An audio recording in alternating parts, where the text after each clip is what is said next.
રેખા માલકાની અને જોઈએ આજના સમાચાર।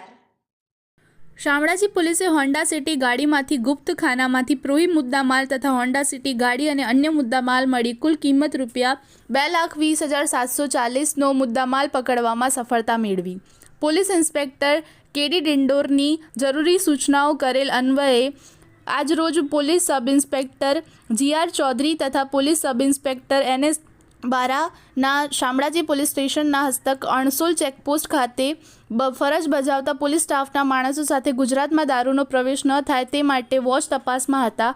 તે દરમિયાન એક 4 વ્હીલર આવતા તેને રોકી તેમાંથી ચાલકને ઉતારી તેનું નામઠામ પૂછતા રૂપાભાઈ ફતાભાઈ નાથાભાઈ જાતે કલાસવા ઉંમર 46 ધંધો ખેતી રહે કાકરા ડુંગરા પોસ્ટ જાયરા તાલુકો નયાગામ જિલ્લો ઉદયપુર રાજસ્થાનનો હોવાનું જણાવતા સદરી ગાડી જોતા તેમાંથી ગુપ્ત ખાનામાંથી વિદેશી દારૂનો મુદ્દામાલ મળી આવતા તેને લઈ આવી મુદ્દામાલ કબજે કરી તેની વિરુદ્ધ કાયદેસરની કાર્યવાહી હાથ ધરવામાં આવેલ છે।